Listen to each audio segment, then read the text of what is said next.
Au début du film, nous observons un couple qui entre dans une maternité. Kate est en train d'accoucher et doit se rendre d'urgence dans le service. Cependant, la femme tombe soudainement malade. Dans la salle d'accouchement, Kate apprend que sa fille est morte vivante et qu'elle doit être extraite, ce qui sera assez douloureux. La femme se réveille dans son lit après un cauchemar terrifiant. Mais malheureusement, le rêve faisait partie de la réalité.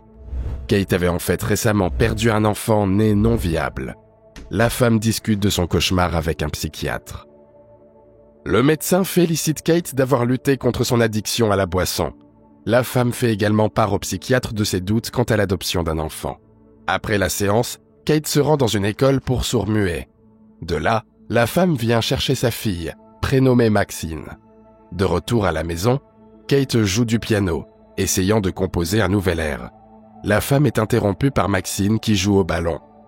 Bientôt, le mari de Kate arrive à la maison, ainsi que son fils aîné Daniel. Le soir, la femme met Maxine au lit et lui dit que sa sœur, à naître, est devenue un ange. Dans la salle de bain, son mari veut flirter légèrement avec Kate, mais elle résiste à ses actions. John se retire dans la chambre à coucher et dit qu'il comprend. Avant de se coucher, Kate dit qu'elle est un peu effrayée par l'adoption. La femme répond qu'elle veut donner son amour à un enfant qui en a vraiment besoin. Le lendemain, le couple se rend à l'orphelinat. Kate remarque que quelqu'un les observe depuis la fenêtre. Pendant que sa femme s'occupe des enfants, John monte au 2e étage et rencontre un jeune artiste. L'homme est impressionné par le travail d'Esther, ainsi que par sa vision du monde. Kate est également impressionnée par la jeune fille et veut en savoir plus sur elle. La femme apprend que la famille qui a amené Esther en Amérique a été brûlée dans un incendie. Sœur Abigail pense que la famille de Kate conviendrait bien à la fillette. La femme mentionne également qu'Esther est une enfant calme et brillante. Le seul petit problème est qu'elle porte toujours des bandes autour de ses poignets et de son cou, et qu'elle ne laisse personne les enlever. John et sa conjointe décident d'adopter la fillette. Bientôt, après avoir rempli des papiers et d'autres formalités légales, le couple fait sortir Esther de l'orphelinat. Sur le chemin du retour, Kate dit à la fillette que sa fille comprend le langage des signes. Maxime peut également porter un appareil auditif qui l'aide à entendre suffisamment pour lire sur les lèvres. Esther apprend des phrases en langue des signes tout au long du trajet et est émerveillée par le manoir dans lequel elle va désormais vivre. La jeune fille adore sa chambre et dit aussi qu'elle aimerait beaucoup apprendre à jouer du piano. Maxine est ravie de sa nouvelle sœur, contrairement à son frère qui est gêné par la tenue d'Esther. Daniel a également l'impression qu'on lui accorde moins d'attention. Esther reçoit ses premiers cadeaux de la part de ses parents. Kate lui offre un livre sur l'enseignement du langage des signes et son mari offre à sa fille adoptive un chevalet pour qu'elle puisse peindre. Bientôt, un violent orage se produit pendant la nuit. Esther réveille sa petite sœur et se rend avec elle dans la chambre de ses parents. La fillette dit qu'elles ont été effrayées par l'orage et demande à se coucher à côté de John. Le premier jour d'école d'Esther arrive bientôt. La fillette s'habille avec une robe à l'ancienne et devient l'objet des plaisanteries de Brenda. Après l'école, Esther joue avec sa sœur sur un étang gelé. Mais Kate, effrayée, leur demande de sortir de là.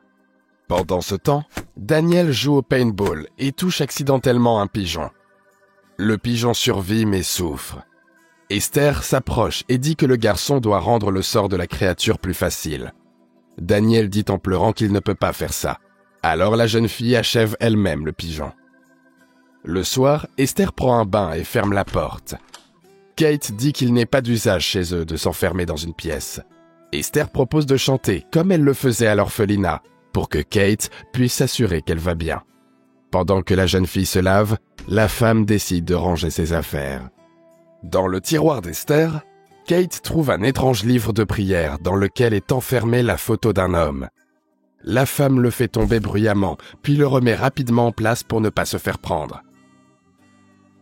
Le lendemain à l'école, Brenda s'en prend à nouveau à la jeune fille et déchire sa Bible. Lorsqu'elle essaie de toucher le ruban autour du cou de la fillette, Esther pousse un cri terrifié. À la maison, Kate apprend à la fillette à jouer du piano et elle est plutôt douée. Esther demande qui est Jessica, dont Maxine ne cesse de parler. Kate parle de sa fille à naître et montre les roses du jardin qu'elles ont plantées en son honneur. Lorsque les enfants s'endorment, John et son épouse décident de se retrouver seuls dans la cuisine. Ils sont aperçus par Esther, qui s'en va immédiatement. Le lendemain, Kate tente de manière voilée d'expliquer à la jeune fille ce qu'il faisait avec son mari. Cependant, Esther fait preuve d'une forte prise de conscience à ce sujet. Dans l'après-midi, John emmène ses filles dans la cour de récréation. Esther y remarque son ennemi d'école. La jeune fille pousse Brenda d'une certaine hauteur, ce que Maxime voit. Cependant, au dîner, elle couvre Esther en disant que sa camarade de classe est tombée toute seule.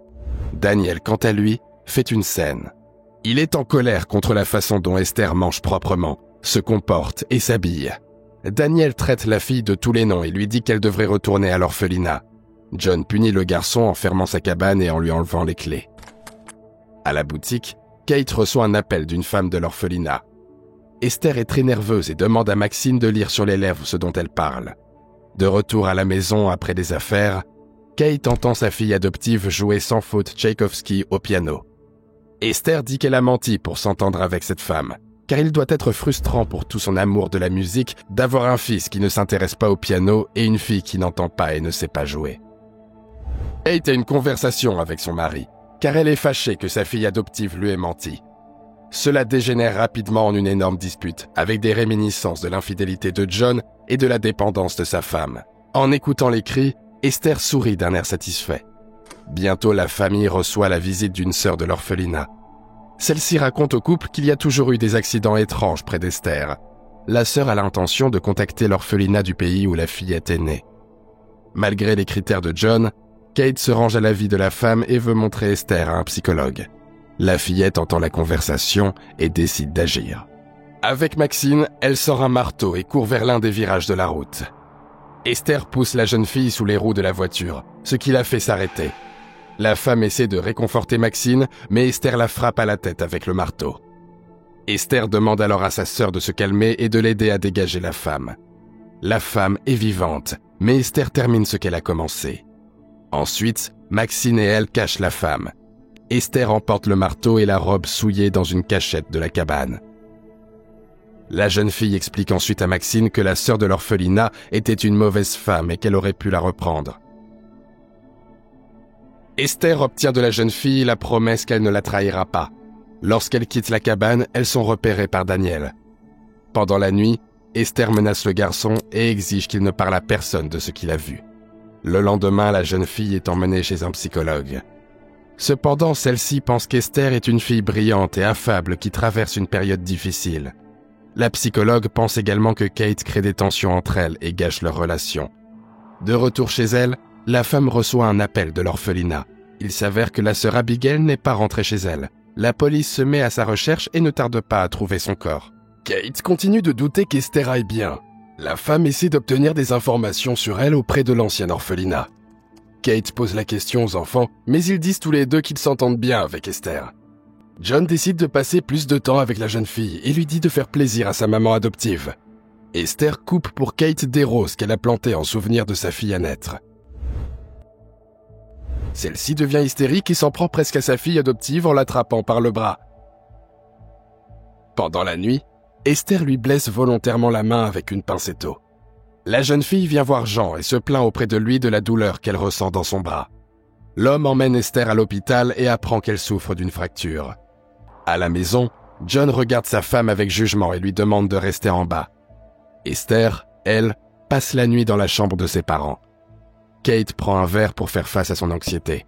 Elle parvient toutefois à surmonter et à faire face à son addiction. Le lendemain, Kate conduit les enfants à l'école et se laisse distraire par Daniel. Esther retire le frein de la voiture, ce qui la fait dévaler la pente avec Maxine. Heureusement, tout se passe sans tragédie. Chez le psychologue, Kate affirme une fois de plus que seule Esther aurait pu retirer la voiture du frein. Pourtant, Maxine n'a rien dit de tel. Kate trouve une excuse. Il lui semble que sa fille couvre sa sœur aînée. Cependant, John sort une bouteille de vin, la même que celle que la femme a achetée, mais qu'elle n'a pas versée dans l'évier. L'homme et le psychologue estiment que Kate devrait aller en cure de désintoxication, à cause de sa passion pour l'alcool. Maxine a un jour failli se noyer dans un étang. Pendant qu'Esther fait la vaisselle, Daniel discute avec sa sœur. Le garçon apprend que c'est Esther qui a tué sœur Abigail et a caché les affaires dans la cabane. Daniel décide de les ramasser et de les montrer à ses parents sans savoir qu'ils sont écoutés. Kate décide d'étudier l'étrange Bible le lendemain et voit le nom, Sarah's Institute. Après y avoir téléphoné, elle apprend qu'il s'agit d'un asile pour malades mentaux. Pendant ce temps, Esther met le feu à la cabane dans l'arbre où se trouve Daniel. Le garçon saute dans la neige et se blesse. Esther veut l'achever, mais Maxine l'en empêche. À l'hôpital, Esther se faufile dans la chambre et étouffe Daniel avec un oreiller. Le garçon réussit cependant à être sauvé. Kate, affolée, s'en prend à Esther et la femme est laissée à l'hôpital. La jeune fille, elle, décide de se déguiser pour John. Esther commence soudain à se comporter avec lui comme un homme et non comme un père. Cependant, John la repousse. Kate, quant à elle, apprend des informations choquantes. Esther s'appelle en fait Lina. Elle souffre d'une maladie rare et a en réalité 33 ans. Elle a des cicatrices sur le bras et le cou car elle a dû être enchaînée à l'hôpital. Esther a trompé sa famille d'accueil et lorsqu'elle n'a pas réussi à séduire son père, elle a brûlé la maison.